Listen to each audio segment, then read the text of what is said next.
Hello, everybody. My name is Michelle, and this is Charlie. And we are going to read to you Ada Twist, Scientist, which is by Andrea Beatty and illustrated by David Roberts. This is one of Charlie's favorite stories, and he wanted to read it this afternoon and share it with all of you folks. I'm going to start by showing Charlie the pictures, and then I will show all of you the pictures. We hope you enjoy the story as much as we do. Ada Marie said not a word till the day she turned 3. She bounced in her crib and looked all around, observing the world, but not making a sound. She learned how to climb and made her big break, with a trail of chaos left in her wake. She ran through the day, chasing each sound and sight, and didn't slow down till she conked out at night. What do you see on that page, Charlie? Ada up on her dresser, and Ada's brother pointing at her. Where's and Ada is not Ada's not where? In her crib. Where's her crib?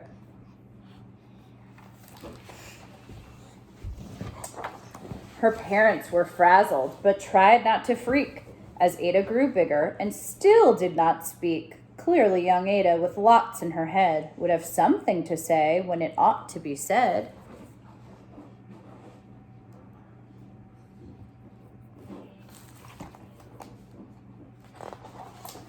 That's just what happened when Ada turned 3. She tore through the house on a fact-finding spree and climbed up the clock just as high as she could. Her parents yelled, "Stop!"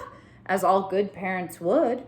Ada's chin quivered, but she did not cry. She took a deep breath and simply asked, Why? Why?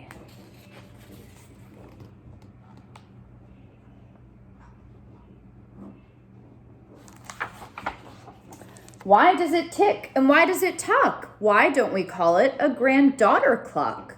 Why are there pointy things stuck to a rose? Why are there hairs up inside of your nose? She started with why and then what, how, and when. By bedtime, she came back to why once again. She drifted to sleep as her dazed parents smiled at the curious thoughts of their curious child, who wanted to know what the world was about. They kissed her and whispered, "You'll figure it out."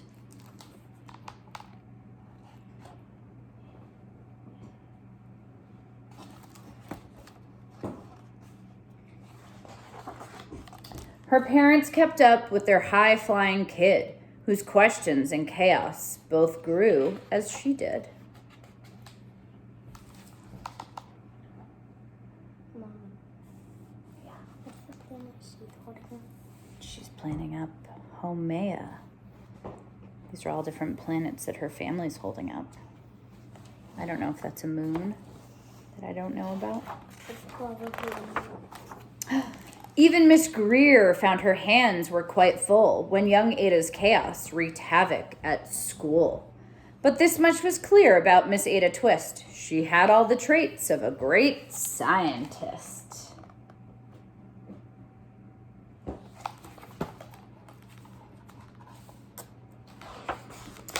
Ada was busy that first day of spring, testing the sounds that make mockingbirds sing, when a horrible stench whacked her right in the nose, a pungent aroma that curled up her toes. "Zowie," said Ada, which got her to thinking, what is the source of that terrible stinking? How does a nose know where there's something to smell? And does it still stink if there's no nose to tell? She rattled off questions and tapped on her chin. She'd start at the start, where she ought to begin. A mystery, a riddle, a puzzle, a quest. This was the moment that Ada loved best. I see Randy's house. Where? Hey, folks, you hear Joseph. You just say hi. Where's Randy's house? Maybe over there. Ada did research to learn all she could of smelling and smells, both the stinky and good. One hypothesis Ada thought could be true. The terrible stink came from Dad's cabbage stew.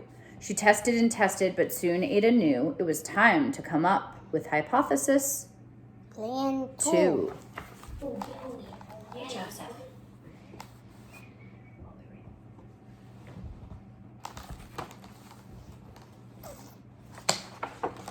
Then zowie! The stink struck again, just like that. Hypothesis 2, it's caused by the cat. The cat couldn't make such a stink on its own. It needed perfume and some fancy cologne. So young Ada tested. The test was a flop. She started again, and her parents yelled, "Stop! Stop!"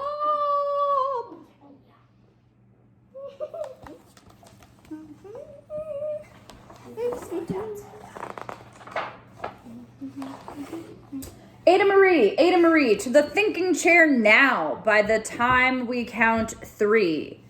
Enough, said her mother. That's it, said her dad. Her parents were frustrated, frazzled, and mad. Why? Ada questioned. Her mother said no. What? Ada queried. Her father said, go.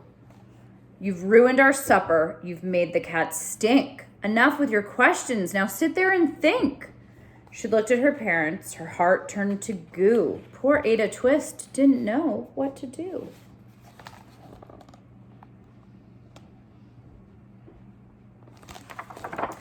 She sat all alone by herself in the hall, and Ada once more could say nothing at all.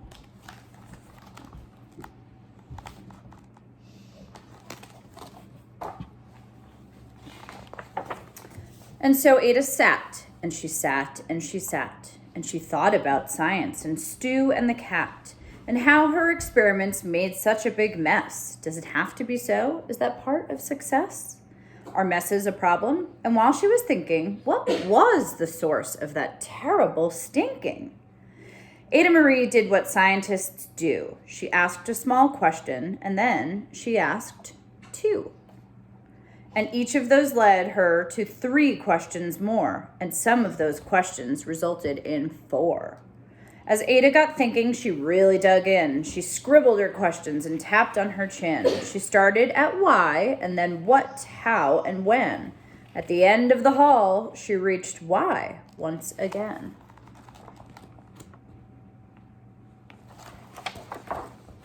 Her parents calmed down and they came back to talk. They looked at the hallway and just had to gawp. No patch of bare paint could be seen on the wall. The thinking chair now was the great thinking hall. They watched their young daughter and sighed as they did.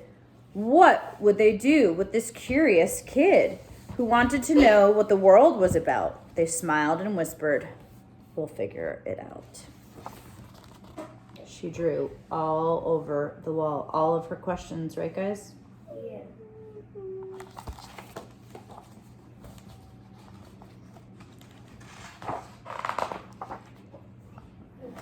And that's what they did, because that's what you do when your kid has a passion and heart that is true. They remade their world, and now they're all in the act of helping young Ada sort fiction from fact. She asks lots of questions. How could she resist? It's all in the heart of a young scientist. And there's her family sitting there helping her, looking through books, reading the answers to her. And she's standing on a tall, ladder, coming up, trying to solve problems on a big piece of paper this time. And as for that smell, what can Ada Twist do but learn all she can with her friends in grade 2? Will they discover the stink that curls toes? Well, that is the question, and someday, who knows? And there are all of Ada's classmates, and boys, can you maybe take turns pointing out some of the smells, some of the things that are in the kids' jars in Ada's class? I want to first point out Iggy Peck is another one of the characters. Well, maybe we can read his book another day. And what does he have in his jar, Iggy? He has a rotten banana. A rotten banana? And Ada has hot dog. Wait, there's also someone else that's in one of the books we just haven't read yet. Ah. And, that looks like blue or moldy cheese. And Anything else that you can tell us? Squid tentacles. Squid Squid tentacles. tentacles.